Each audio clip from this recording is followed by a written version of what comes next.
라디오에 물어보세요.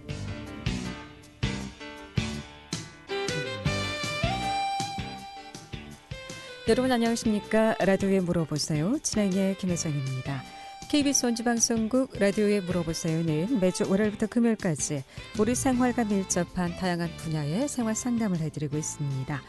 오늘은 안현희 변호사 모시고 법률 상담하겠습니다.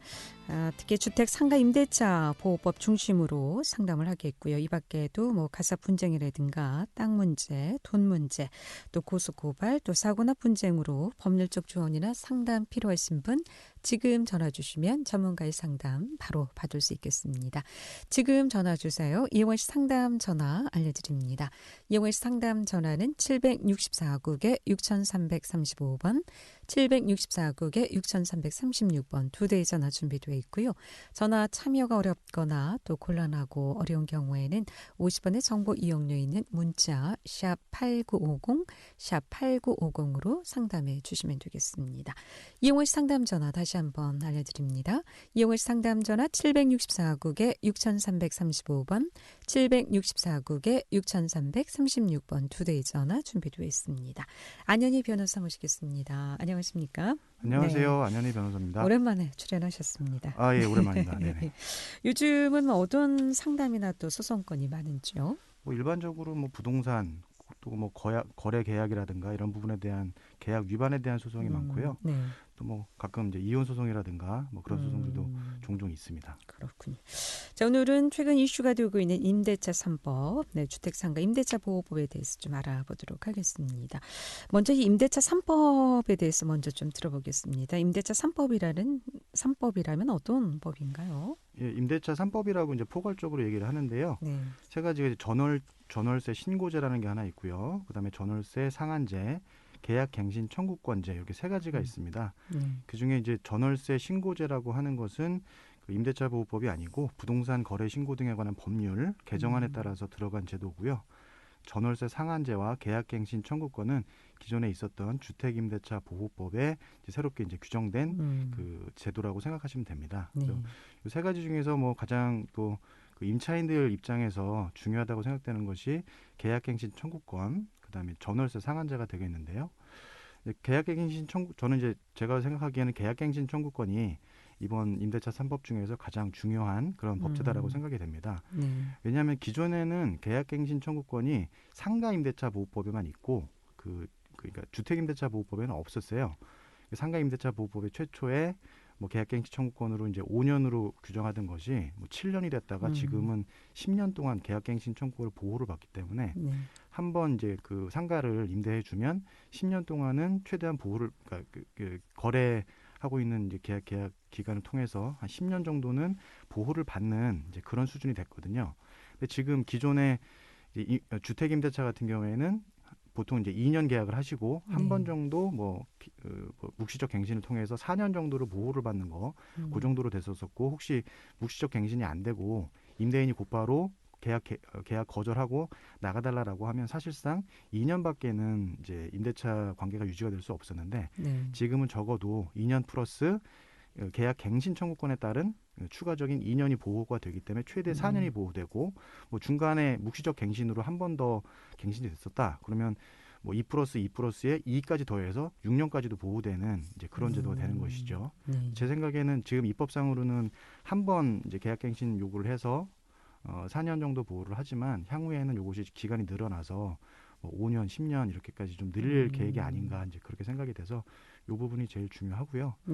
전월세 상한제라고 하는 것은 기존에 있었던 전세, 월세 그 금액에 비춰봤을 때 어느 정도 상한을 둬서 이제 그 제한을 두는 것으로 생각하시면 되겠습니다. 예. 상담 전화 받겠습니다. 764국에 6335번 전화 주셨습니다. 연결하겠습니다. 여보세요? 예, 변호사님이 바뀌셨네요. 네, 오늘. 네, 제가 며칠 전에 그 집을 등기 완료했는데요. 매수인이죠. 예. 근데 제가 이제 살펴보지를 못해서 유리, 베란다 유리 그게 창문이. 네. 막, 내려앉아가지고 흔들려서. 예. 그거 수리하려니까 돈이 너무 많이 들어가는데. 네. 매도자가 그거를 얘기를 안 해줬어요. 예. 매도자가 그 얘기를 안 해줘서 우리는 저 다른 데는 살폈는데 사실은 그 유리까지는 제가 살피질 못했어요. 예, 예. 근데 그거를 매도자가 좀 얘기를 해줘야 되는데 얘기를 안 해주고 팔았어요. 네. 그거에 대해서 제가 뭐 소송할 수 있는 방법이 있을까요? 선생님께서 지금 그 집을 사셨다는 거죠? 그렇죠. 매수인이죠. 예. 등기까지 완료하셨다고. 예, 그러면은 네, 말씀하시는 기간은 것 얼마나 됐어요? 사신 지는? 한지 지금 한 달도 안 됐어요. 한 달. 그 지금 말씀하신 부분에 대한 그 적절한 그 법제도가 있는데 그 매도인의 하자 담보 책임이라는 게 있습니다. 그래서 집이든 물건이든 마찬가지인데 이것을 판 사람은 그 판 날로부터 6개월까지는 이 집에 대해서 하자가 있다면 그 하자에 대해서 책임을 져줘야 되는 것이 하자 담보 책임이라고 그러거든요. 그래서 선생님께서 집을 사시고 6개월 이내에 이걸 하자를 발견하셨기 때문에 이거를 네. 고쳐달라고 얘기를 하실 수가 있고, 그다음에 만약에 못 고쳐주겠다라고 하면은 이 계약을 해지하실 수도 있는 권한이 있어요. 근데 다만 이것을 해제까지 하려면 그것이 굉장히 큰 하자여야 되는 건데, 지금 말씀하신 부분이 이제 유리가 뭐 깨졌다라고 하는 거면은 뭐 집값에 비해서 유리값이 그렇게 크지는 않을 테니까 계약 해제까지는 안 되실 것 같고, 그래도 이걸 고쳐달라, 이거는 뭐 이렇게 둘러보시면서 발견을 못 하셨다 하더라도 객관적인 하자가 분명하기 때문에 고쳐달라라고 말씀하실 수 있고, 직접 못 고쳐주겠다라고 하면 내가 고치고 그 고치는 데 상당히 들어간 돈을 손해배상으로 청구하실 수가 있습니다. 그러니까 유리가 네. 유리 창문 유리가 그러니까 저기 저 베란다 큰 유리죠. 네. 큰 유리가 이렇게 내려앉았어요. 그래가지고 유리가 떨어질 것 같이 위험해가지고 막 흔들흔들 하는 거예요. 네. 그래서 이거 위험해서 이게 한두 푼이 들어가는 게 아니고 한 5, 600이 들어갈 것 같은데 그래요. 많은 돈이 들어가기 때문에 이게 제가 네. 하긴 좀 부담스러워서 네네네. 이 사람한테 좀 고쳐달라고 얘기를 하려고 그랬는데 지금 조언을 네. 받으려고 전화를 했고요. 맞고요. 말씀하신 대로 그 정도 사안이라고 하면은 매도인의 담보 책임이라고 하는 그 권리를 주장하실 수 있고, 주의하실 것은 이 권리는 그 인도 받으신 날로부터 집에 들어가신 날로부터 6개월 이내에 행사를 하셔야지만 되기 때문에 그 이제 6개월 이내에 반드시 집주인에게 청구를 하고, 가급적이면은 뭐 6개월 이내에 모든 이제 보상 절차를 끝내시는 게 좋고, 그게 혹시 안 된다 그랬을 때는 6개월 이내에 소송 제기를 해서 내가 6개월 이내에 청구했다라고 하는 것을 명시적으로 남겨놓는 것이 좋겠습니다. 제가 지금 아직 입주도 안 했고요. 입주도 안 하셨어요? 30일 날 입주를 하는데 지금 이제 네. 집을 이제 살펴다 보니까 이제 그 뭐 바닥도 깔고 하다 보니까 그게 이제 흠이 나온 건데 네. 너무 이게 위험한데 그거를 그럼 어떻게 준비를 해야 되나요? 그 지금 유리가 막 떨어질 것 같이 위험할 정도예요. 네, 일단은 집주인에게 뭐 가급적이면 기록이 남는 뭐 문자 메시지라든지 카카오톡 메시지 같은 걸로 유리가 이렇게 떨어지는데 이 부분을 뭐 분명히 문제가 있었던 것 같은데 이걸 좀 수리해 달라, 고쳐 달라라고 통보를 해 놓으시고, 뭐 경우에 따라서는 뭐 내용 증명 우편 같은 것으로 이제 법적으로 좀 이렇게 조치를 해 놓으실 필요가 있고, 뭐 그분께서 고쳐준다라고 하시면은 잘 해결되시는 거고, 그게 안 됐을 때는 이제 그걸 증거로 삼아서 소송 제기를 하셔야 되겠죠. 명칭이 뭐라 그랬죠? 그 소송 하자 담보 네네. 책임이라고 매도인의 하셔야 하자 담보 책임입니다. 하자 담보 책임. 담보 책임. 책임을 네네. 네. 그걸 제가 어디다 신청해야 되나? 그것은 일단은 집주인에게, 그러니까 그 지금 하자 담보 책임이라고 하는 것은 민법에 남아 있는 제도이기 때문에 그 민법에. 제도를 본인이 주장하셔서 상대방에게 일단 권리 행사를 하시고, 네. 상대방이 이거를 뭐 거부하거나 무시했을 때는 뭐 부득이하게 법원에 소송 제기를 하셔야 되겠죠. 이거는 네. 뭐 간단한 소송인가요? 네, 어려운 소송은 아닙니다만, 다만 제가 좀 걱정되는 것은 집주인이 이제 내가 살 때는 그런 하자가 없었는데 뭐 당신이 뭐 집 고치면서 망가뜨린 거 아니냐, 요렇게 이제 만약에 얘기가 나오면 그게 이제 증명의 문제가 생길 수는 있습니다. 입증 책임이라고 하는데, 그것이 내가 입주하기 이전에부터 이미 있었던 것이다라고 하는 부분을 증명해야 되는 좀 문제가 있는데요. 그것은 이제 선생님께서 이걸 처음 발견하셨던 상황이라든지 뭐 옆에 같이 있었던 분, 아니면 뭐 집을 뭐 수리를 해주러 오신 분, 이런 분들이 좀 증언을 해주실 수 있지 않을까 싶은데요. 근데 이제 먼저 번에 그 이사 네. 이삿짐 이사를 가던 사람 이삿짐 거기서 네. 사다리 이사센터 말씀하시는 거죠. 이삿짐센터에서 하는 말이 네. 방충망도 찌놓고 위험하니까 하세요, 이렇게 얘기한 적은 있어요. 그러면 그러니까 제가 말씀드리는 거는 그게 기존부터 있었던 것인지 아니면 뭐 이사하거나 집을 고치는 과정에서 혹시 망가졌을 가능성은 없는지. 그건 네. 없죠. 어쨌든 그렇다면 그걸 잘 이거 증명하셔야 뭐 될 것 좀 같아요. 입증하기 위해선 사진이라도 좀 찍어 넣어야 되지 않을까 싶나요? 아니면 뭐 주인을 좀 불러서 직접 좀 보여주는 방법은 그렇죠. 어떨까요? 뭐 집주인이 네. 인정해 주신다라고 하면 가장 간단한 방법이고 네. 그게 안 됐을 때는 아까 말씀하신 대로 뭐 이삿짐 센터 직원이라든지 집을 수리하러 오신 분 뭐 그런 분들한테 원래부터 그랬던 거냐 아니면 뭐 부주의하게 뭐 공사를 하다가 그렇게 된 것이냐 이사를 하다가 그렇게 된 것이냐 여기에 대한 어떤 책임 좀, 소지를 네, 일단 좀 가릴 그렇죠. 필요성이 있을 것 같습니다, 그렇습니다. 선생님. 네. 그리고 제가 이제 제 이름으로 돼 있는 게 아니고 제 딸아이 이름으로 돼 있는데 네. 제 딸아이가 해야 되는 건가요? 그렇죠. 소유자이시니까 소유자가 주장을 하셔야죠. 그러니까 매수인. 네. 통화는 저하고 해도 상관없잖아요. 지금 공인중개사 우리 양도양세 할 때 공인중개사도 확인을 했는데 지금 네. 그 공인중개사가 지금 이제 주인하고 통화를 해나 봐요. 네. 그래서 그럼 공인중개사가 입회는 되지 않을까요? 그렇죠. 공인중개사가 입회하면 되고 사실은 이게 물건의 객관적인 하자이기 때문에 공인중개사님께서 네. 물건을 중개하시기 전에 이런 그 문제가 있는지를 좀 잘 확인해야 될 의무도 있어요. 그래서 혹시 공인중개사님이 이걸 빠뜨리신 거라고 하면 공인중개사님한테도 어떤 책임을 물어야 될 수도 있는데 중개사님께서 중간에서 잘 좀 협조를 해줘서 아마 집주인은 그 전부터 있었던 하자라고 하면 알았을 거거든요. 네, 알지. 예, 원만하게 집주인이 원만하게 이제 수리를 해주는 방향으로 중개인에게 좀 중재를 부탁하는 방법도 하나의 방법이 될 수 있을 것 같네요. 이제 원체 큰 공사니까 내가 네. 소소한 같은 얘기를 안 하거든요. 그렇죠. 네. 근데 큰 공사에서 제 돈으로 할 수는 없고. 네. 집주인하고 일단 협의를 좀 해 보시길 바라겠습니다. 잘 안 됐을 경우에는 소송으로 갈 수도 있겠네요. 예. 네, 고맙습니다. 예. 라디오에 물어보세요. 오늘은 안현희 변호사 모시고 법률 상담하고 있습니다. 이용하시 상담 전화 764국에 6335번, 764국에 6336번 또는 50원의 정보 이용료 있는 문자 샵 8950으로 상담해 주시면 되겠습니다. 함께하고 계신 지금 시각 11시 19분 접어들고 있습니다.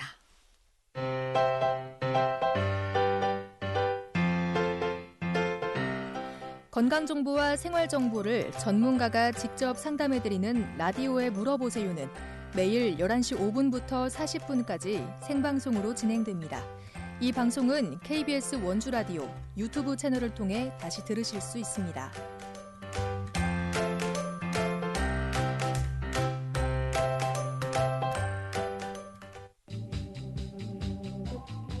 여러분께서는 KBS 원주방송국에서 진행해드리는 라디오에 물어보세요를 듣고 계십니다.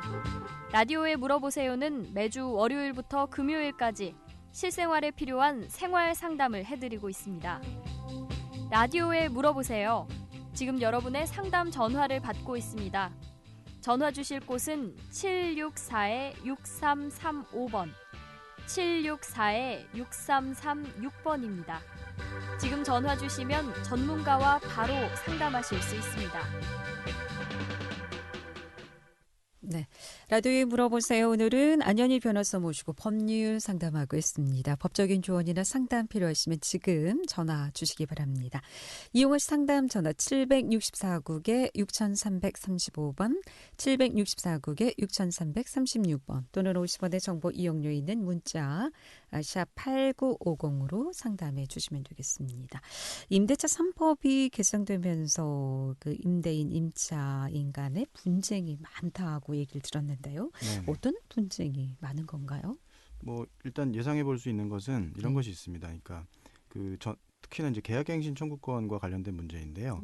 계약갱신을 임차인이 청구를 해서 임대인 입장에서는 뭐 받아들이는 것이 원칙이긴 한데 예외적으로 받아들이지 않을 수 있는 경우가 있습니다. 이를테면 뭐 임차인에게 좀 책임이 있는 사유로 임대차 계약이 종결된 경우인데요. 뭐 이를테면은 뭐 건물을 망가뜨렸더라든지 아니면 2기 이상의 그 차임을 연체를 해가지고 임차인이 그 어떤 의무를 이행하지 않았다라든지 하는 경우들에 있어서는 임차인에 대해서 이제 거절할 수가 있고, 또 한 가지 사유가 이 집에서 이제는 내가 살아야 되겠다.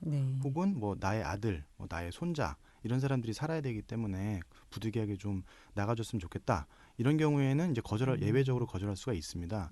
그런데 이제 아들이 혹은 본인 혹은 아들이 산다라고 해서 뭐 집을 비워줬는데 나중에 보니까 다른 사람이 살고 있더라. 그러면 이제 거짓말을 한 것이잖아요. 그렇죠. 그런 경우에는 임차인이 이거 좀 억울하다라고 해서 손해배상을 청구할 수가 있어요. 그랬을 경우에는 뭐 예를 들면 뭐 이사 비용이라든지 뭐 상당 기간에 해당하는 뭐 차임이라든지 내가 원래 여기 살았다라면 지출하지 않았을 뭐 비용, 추가적인 비용 같은 거, 차임의 어떤 차액이라든지 이런 부분들을 손해배상으로 이제 청구할 수 있는 부분, 이런 것이 하나의 또 분쟁이라고 생각할 수가 있을 것이고요. 뭐 그 다음에는 또 임대인 입장에서도 사실은 이게 내가 소유자인데 네. 이 갱신 청구권이라든지 아니면 전월세 상한제 때문에 뭐 월세도 마음대로 못 올리고 뭐 전세도 마음대로 못 올리고 그리고 뭐 내보내고 싶고 또 다른 것들을 하고 싶어도 제대로 이걸 할 수가 없다. 그래서 예를 들면은 뭐 그런 그 계약갱신 청구권의 예외에 해당하는 것으로 해서 또 나가달라라고 하는 또 이제 요구를 했는데 임차인이 안 나가고 버티고 있으면 어쩔 수 없이 이제 명도 청구, 인도 청구를 할 수밖에 없죠. 그래서 이런 인도 청구 아니면 손해배상 청구 같은 뭐 소송들이 많이 좀 예상되는 어떤 분쟁이라고 보면 되겠습니다. 네. 3610번의 문자 상담입니다. 저는 임대인이고요. 전화 상담 먼저 받도록 하겠습니다. 764국에 6335번 전화 주셨습니다. 연결하겠습니다. 여보세요? 예, 안녕하세요. 예, 안녕하십니까? 전화 드립니다. 네, 말씀하세요. 다름이 아니고 저기 그 법제처 법령 해석 총괄과에서 법령 해석한 것도 어떤 그 효과가 있나요? 일단 이제 이런 공공기관에서 법을 해석하는 것을 유권 해석이라고 하는데요.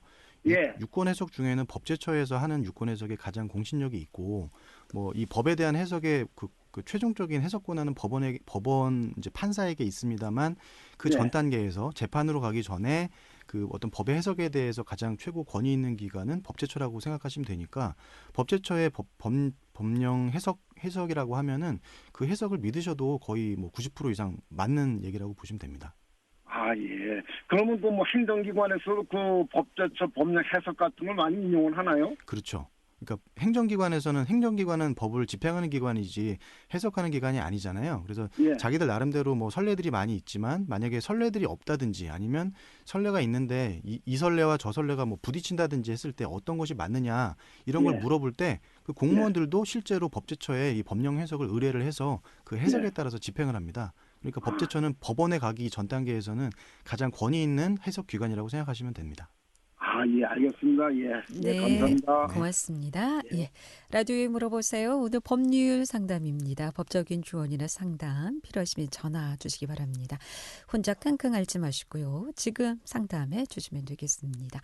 이용호 상담 전화 764국에 6335번, 764국에 6336번 두 대의 전화 준비되어 있습니다. 문자 상담 해보겠습니다. 3610번님의 문자 상담입니다. 저는 임대인입니다. 아파트를 5년째 전세 주고 있는데 큰 돈이 필요해서 집을 팔고 싶습니다. 가능한지요? 가능하지 않다면 또 전세금이라도 인상할 수 있는지 궁금하시다고요? 그러니까 뭐 이것을 처분하는 것은 또 자유롭습니다. 예, 뭐 팔지 말라고 하는 것은 아니니까요. 근데 대신 이거를 이제 팔게 되면은 이거를 사신 분, 그러니까 매수인이 기존에 이 집을 파신 분의 임대인의 지위를 자동으로 승계하도록 돼 있습니다. 그러니까 이제 이거를 이제 그 임대인의 지위의 자동 승계라고 하는데 그런 제도가 있기 때문에 이걸 사시는 분이 만약에 본인이 들어가서 사실 계획 아니면 뭐 다른 용도로 쓰실 계획이 있으셔갖고 사시는 경우에는 기존의 임차인의 그 어떤 권리를 인정해줘야 되기 때문에 거래가 사실상 좀 어려울 수는 있지만 파실 수는 있다. 그럼 전화 상담 받고 다시 말씀 듣겠습니다. 764국에 6335번 전화 주셨습니다. 연결하겠습니다. 여보세요. 네, 수고하십니다. 네, 안녕하십니까. 어떤 게 궁금하십니까? 네, 두 가지 정도 여쭙고 싶은데요. 네. 계약 창고 임대를 했는데요. 네. 이 창고 임대도 이런 상가 임대하고 이 법률을 같이 적용하나요? 그 상가 임대차 보호법이 적용되려면 사업자 등록을 하는 곳이어야 되거든요. 그 창고 임대업을 실제로 사업자 등록을 했다면은 상가 임대차 보호법이 적용될 수 있습니다. 안 했으면요? 안 했으면은 그 적용이 안 될 수도 있죠. 그리고 그 금액적으로다가 뭐 얼마의 월세나 전월세가 있는지에 또 따라서 다른데 일단은 사업자 등록이 안 돼 있으시면 상가 임대차로 안 볼 가능성이 좀 있습니다. 그러면 만약에 그 안 돼 있으면 네. 안 돼 있으면은 지금 현재 그 이 월세가 한 250만 원 되거든요. 네. 이런 경우에 이제 그 계약 갱신 청구권이 네. 여기에도 해당되나요? 그러니까 상가임대차 보호법이 그 계약갱신 청구권이라고 하는 건 일반 민사법에 따른 임대차에서는 적용이 없고 상가임대차법이나 주택임대차법이 적용될 경우에 가능한 것인데 상가임대차법이 적용되지 않는다면 계약갱신 청구권은 인정될 수가 없죠. 그러니까 이 창고 임대업으로 신고가 돼 있을 경우에만 해당이 되는 거죠? 네, 보통 그렇게 보거든요. 그래서 저희도 실제로 어린이집을 하시는 분이 상가임대차 보호법을 받느냐 안 받느냐 이런 부분 때문에 저희가 해석해서 봤던 적이 있는데 그 사업자 등록을 안 하셨을 경우에는 좀 어려운 경우로 보는 것 같았어요. 그런데 사실상 사업자 등록을 안 하고 하는 분들이 상당히 많잖아요. 그렇기는 하죠. 그럼 이 법의 이 맹점이라고 해야 됩니까? 법의 불비라고 해야 됩니까? 그 말씀도 일리가 있으신데 그 사실상 그런 부분들이 좀 있어요. 법에 좀 허점이라고 그럴까요? 그런 부분들이 좀 있긴 있습니다. 입법자들이 법을 이따구로 만들면 안 되는 거 아니에요, 사실? 그런 부분들은 또 이제 뭐 민원이라든지 뭐 국회에 대한 어떤 뭐 의견 제시를 좀 하셔야 되는 부분들이 있긴 있죠. 이렇게 되면 세금도 안 내는 건가요? 그러니까 그러면 실제로 그렇죠. 네, 사업자 등록을 안 하시면은 세금에 대한 부과에 대한 부분이 없기 때문에 그거를 자체를 이제 예를 들면은 뭐 적발을 해갖고 실질적으로 사업자가 있으니 강제로 사업자 번호를 매기는 경우는 있어요. 그래서 실제로 사업을 하시는데도 불구하고 그 등록을 안 하셨을 때는 강제로 사업자 등록번호를 매긴 다음에 과세를 하는 경우는 있지만 뭐 발각되지 않고 본인이 안 하시면은 사업 과세를 할 수 있는 근거가 없는 거죠. 네. 제가 이제 여쭙고 싶은 것은 네. 이 경우에 이제 사업자 등록이 안 돼 있는 경우라면 예. 그렇다면은 이제 이 창고 같은 경우에 이제 많은 돈을 들여서 이제 리모델링 해가지고 사업을 시작했어요. 예. 그런데 사업자 등록이 없다는 이유로 법적인 그 보호를 하나도 못 받고 언제든지 요즘 보통 2년이잖아요. 2년 지나서 그냥 쫓겨나게 되면 네.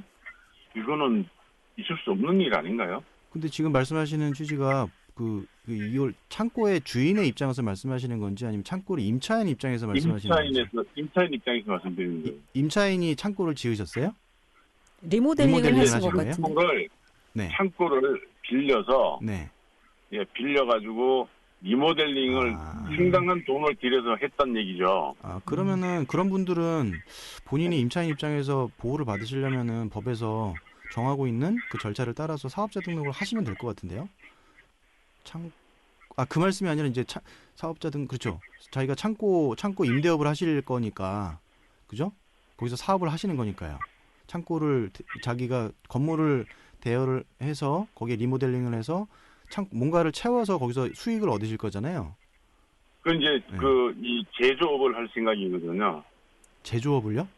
예, 제조업을 하시면은 제조업도 사업자가 있으시잖아요. 제조업 사업자를 하시면 등록을 하는 거죠. 네. 그걸 하시면은 받으실 상가임대차 보호법 보호를 받으실 수 있죠. 이제 임대인이 네.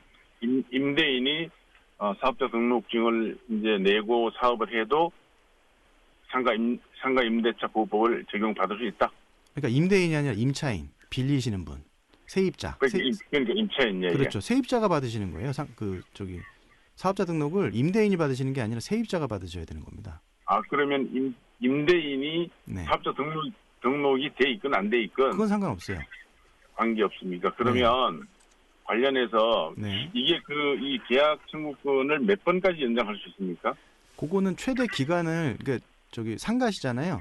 상가 같은 경우에는 최대한 10년까지 연장할 수 있어요. 10년. 법이 바뀌어가지고 최초에는 5년이었다가 7년이었다가 10년으로 연장됐기 때문에 10년이 될 때까지는 계속 계약갱신 청구권을 요구할 수 있어요. 이제 2년을 계약했는데 2년 뒤에서 청구를 하는 겁니까? 아니면 몇 개월 전에 하는 겁니까? 그럼 몇 개월 전에 하시는 겁니다. 보통은 아마 6개월 전부터 1개월 전까지 사이에 하시는 걸로 그렇게 돼 있는 걸로 알고 있습니다. 그렇습니까? 예. 이거 저 시간을 너무 많이 뺏는 것 같은데 하나만 더. 괜찮습니다. 네. 그 이제 창고가 네. 이제 처음에 계약할 때는 몰랐었는데 네. 이 사방 배가 불러 있어가지고 이런 거 수리를 해야 되겠는데 네. 이 업주 입장에서는 이 수리를 안 해주려고 합니다. 네. 그래서 수리를 요구를 해야 되겠는데 네. 지금 이 뭐 법적 투쟁을 벌리기도 그렇고 이게 그냥 알고 싶습니다. 이거 업주가 임대인이 이걸 해줘야 되는 게 맞는 겁니까? 아니면 네. 임차인이 그냥 이미 계약이 끝났으니까 임차인이 이걸 수리를 해서 사는 게 맞습니까? 계약은 유지돼 있으신 거죠, 계속? 네네. 그러니까 그러면은 이제 임대인은 임차인이 원래 그 임대 목적물인 그 어떤 뭐 공장이든 뭐 창고든 임대 목적물을 임대의 목적에 맞게 그 제공해줘야 될 의무가 있는 것이고, 지금 말씀은 배가 불렀다는 말씀을 뭐 제가 잘 이해는 못하겠지만 이제 뭐 벽이 뭐 휘어졌다든지 뭐 네네, 그런 그렇습니다. 말씀이신 것 같아요. 그래서 네. 그 배가 불러진 현상으로 인해서 그 목적을 달성할 수 없다 이랬을 때에는 이거는 목적 달성이 안 되니 이거를 고쳐달라고 얘기하실 수가 있고요. 이 고치는 부분에 있어서 임차인이 뭐 예를 들면 형광등을 간다든지 뭐 작은 뭐 어떤 뭐랄까요, 뭐 수도꼭지를 간다든지 하는 것들은 일반적인 수선 범위에 있어서는 임차인이 하는 게 맞는데, 지금 말씀하신 것처럼 벽이 배가 불렀는데 그거는 뭐 한두 푼 들여서 고칠 수가 없잖아요. 이런 네. 것들은 보통 대수선이라고 그러거든요. 대수선은 임대인이 해줄 의무가 있어요. 그래서 그것이 이 선생님께서 이거를 이 창고를 운영하시거나 창고를 사용하시는데 필수적이다, 그런 게 네. 확인이 된다라고 했을 때는 임대인한테 고쳐달라고 할 수 있는 권리가 있으신 거고, 그걸 만약에 안 고쳐주면은 고쳐달라고 뭐 손해배상 청구를 하시든 아니면 나 더 이상 못 살겠다라고 이제 뭐 계약을 이제 해지하고 뭐 퇴거하시든 그런 권리가 생기시는 거죠. 근데 임대인 입장에서는 그 배가 부른 거랑 뭐 이걸 창고나 공장으로 사용하는 게 뭐 외관상 약간 미관의 문제는 있을 수 있지만 뭐 효용상, 뭐 기능상, 뭐 어떤 난방상 이런 거에는 문제가 없다. 그렇게 됐을 경우에는 과연 그거를 고쳐줘야 될 의무가 있는 것이냐라는데 좀 다툼이 생길 수는 있어요. 그거는 실제로 그걸 이용하시는 분이 제일 잘 아실 것 같습니다. 그럼 하자가 분명하다면 네. 지금 말씀하신 대로라면은 이 임대인은 그걸 고쳐줘야 될 의무가 있는 거네, 그죠? 그렇죠. 임대인의 네, 의무입니다. 임차인은 그렇다면 차임을 낼 의무가 있는 거고, 임대인은 목적물을 원래 목적에 맞게 제공할 의무가 있는 것이고요. 만약에 안 고쳐주면 네. 지금 살고 있으면서 법적 투쟁하기는 곤란하지 않습니까? 그러니까 네. 나중에 임차인이 고쳐가지고 사용을 하고 나중에 그 계약이 끝날 때 구상권 청구가 가능합니다. 그러니까 저도 그 부분을 말씀을 드리는 건데, 계약 기간 뭐 끝나기 전이라도 내가 이걸 돈 들여서 고쳤다 그러면 고친 부분에 대한 청구를 하실 수 있을 텐데, 근데 이제 제가 아까 말씀드렸지만 이게 과연 진짜 그 어떤 이런 그 효용상 필수 불가결한 부분이냐 아니냐에 대해서 다툼이 있을 수 있어서 그건 약간 좀 유의는 하셔야 될 것 같아요. 배가 불렀다라는 부분이 어떤 부분인지 잘 모르겠지만 뭐 그거에 대해서 어떤 치명적인 영향이 있나요? 이제 창고 같은 경우에는 이렇게 배가 불렀다는 얘기는 이렇게 그 판넬이 휘어 나와가지고 네. 이제 이렇게 불룩하게 나온 걸 이제 얘기하는 건데, 예. 그 불룩하게 나와 있을 경우에 글로 비도 새고 네. 건물을 사실상 사용하기가 어렵습니다. 그러면 이제 당장 누수만 해도, 누수는 허용될 수 없는 하자거든요. 그러면 누수 안 나게 뭐 아니면 뭐 단열에 문제가 없게 해달라라고 할 수 있는 요구는 얼마든지 하실 수 있죠. 일방적으로 수리하기보다는 임대인하고 협의를 일단 먼저 하시고 좀 하는 게 좋을 것 같아요. 수리를 하더라도 하시는 게 나을 것 같고, 또 나중에 입증할 수 있는 자료를 남기기 위해서는 사진을 좀 찍어놓는다든가, 그런 방법이 좀 필요하지 않을까 싶네요, 선생님. 감사합니다. 네, 고맙습니다. 예. 네. 자, 그렇다면 이제 5년째 전세를 살고 있는 상황인데, 집주인 입장에서는 집을 일단은 팔 수 있다는 말씀이시죠? 예, 팔 수는 있는데 근데 임대인 승계. 승계는 되는 것이고, 예. 임차인이 지금 뭐 5년을 사셨어도 네. 갱신 청구를 하셨을 것 같지는 않거든요. 계속 묵시적으로 묵시적 갱신으로 된 것 같아요. 같은데, 한 번 정도는 그 갱신 청구를 할 수가 있기 때문에 2년 정도 더 살 수 있는 지금으로부터 뭐 아니면 네. 계약 기간 끝난 다음에 2년 정도는 더 살 수가 있기 때문에 그런 부분을 고려를 해서 그거를 다 인정하고 사실 분이 있으면 팔 수가 있겠지만 그렇게 그런 조건으로 못 산다 그러시면은 네. 사실상으로는 좀 매매가 제한되시거나 아니면 뭐 가격을 좀 많이 낮추시거나 그래야 되겠죠. 그럼 매수인이 임대인 승계를 할 수 없다. 내가 들어가 살겠다. 네. 이런 경우에는 그런 거래가 안 된다는 경우에는 그런 말씀이시죠? 경우에는 현재 법에서는 아마 안 될 겁니다. 그게 그게 그렇게 되면 사실상 그 임차인의 계약갱신 청구권을 무력화하는 것이기 때문에 이게 팔아서 그 사람이 들어와서 살 용도로 팔면서 바로 계약갱신 거절을 하게 되면은 네. 이 법이 무력화되기 때문에 그런 부분은 아마 안 될 거라고 좀 근데 예상이 됩니다. 만약에 매매가 안 된다면 전세금이라도 인상이 가능하냐라고 네, 물어보셨는데 전세금은 이제 법령상 5% 이내에서 지방자치단체에서 정하는 그 제한 내에서 인상할 수 있도록 돼 있어요. 그래서 5%. 만약 1억 원이다라고 하면 5%니까 500만 원이 될 건데요. 500만 원 내에서 이제 지자체에서 따로 정하면 뭐 4%로 정하는 지자체도 있을 수 있고 네. 3%로 정할 수도 있는데 아마 뭐 그걸 더 낮추지는 않을 것 같고요. 네. 뭐 보통 5%로 보시면 될 것 같아서 만약에 2억 원의 전세다 그러면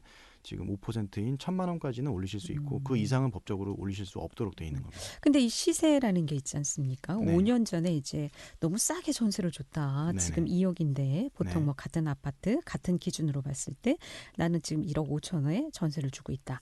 이게 지금 5천만 원 정도의 차이가 있지 않습니까? 예, 그렇죠. 이런 경우 난 5천만 원을 좀 현 시세대로 받고 싶다. 5천만 원 인상해서. 그럼 네. 안 되는 건가요? 뭐 서로 협의해가지고 당사자가 오케이를 해주면 모르겠지만 임차인이 아니다 법에 따라서 5% 이상은 못한다라고 주장을 하시면 사실상 네. 좀 어려우시고 뭐 향후 이제 뭐 2년이 되겠죠 갱신이 네. 되면은 2년간은 그런 부분은 못하신다라고 보시는 게 맞을 것 같고. 그러면 한번 갱신 이후에는 전세금을 좀 이렇게 그렇죠. 그 인상할 이후에는 수 예, 있습니까? 그 얼마든지 이후에는 그분과의 시세대로? 그분과의 계약이 종결된 것이고 그분이 뭐 다시 계약을 원하시면 그러면 5%를 넘어선 부분으로 다시 재계약을 하자라고 해서 그분이 오케이를 하시면 되겠지만 네. 더 이상 못하겠다, 더 못 올려주겠다라고 하면 그분과의 계약은 종결하시고 새로운 임차인을 구하시면 되는 거겠죠. 그렇군요. 이 계약갱신 청구권이 개정됐다고요? 이게 7월 네. 당시보다? 네네네. 올해 이제 7월에 7월 30일에 국회를 통과하면서 바로 시행이 됐었는데 네. 당시에는 6개월부터 1개월 사이 그러니까 한 달 전에만 임차인이 얘기를 하면 이걸 할 수 있었는데 그 너무 과하다라고 해서 올해 이제 12월 10일에 개정이 돼가지고요. 네. 2개월 전까지 2달 전까지는 이야기를 해달라. 그렇게 그럼 바뀌었습니다. 임차인이 임대인에게 얘기를 해달라는 그렇죠. 얘기죠? 네, 그렇죠. 임차인이 이거 내가 갱신 요구를 하겠다. 한 번 더 살겠다라고 하는 요구를 적어도 2달 전까지는 해달라고 법이 바뀌었습니다. 그럼 2달 기간을 지키지 못하고 뭐 1개월 전에 뭐 통보를 했다. 네. 이렇게 되면 계약갱신 청구는 안 되는 건가요? 청구권이? 네, 그거는 근데 이제 시행 이후에 갱신됐거나 새로 개정된 것만 해당이 되고요. 기존의 것들은 또 한 달 전에만 하면 됩니다. 기존의 거라. 네, 기존의 거라 하시면 2020년 올해 12월 10일 전에 존속되고 있던 것들은 기존의 법에 따라 똑같이 하시고 예. 12월 10일 이후에 새로 됐거나 아니면 12월 10일 이후에 갱신된 것에 대해서만 2개월 전에 해줘라라고 법이 바뀐 것이죠. 수고 많으셨습니다. 오늘 여기까지 듣겠습니다. 감사합니다. 고맙습니다. 라디오에 물어보세요. 오늘은 안현희 변호사 모시고 법률 상담했고요. 내일 이 시간에는 원주 세브란스 기독병원 이비인후과 이은정 교수 모시고 이비인후과 질환 상담하겠습니다. 함께해 주신 여러분 고맙습니다. 안녕히 계십시오.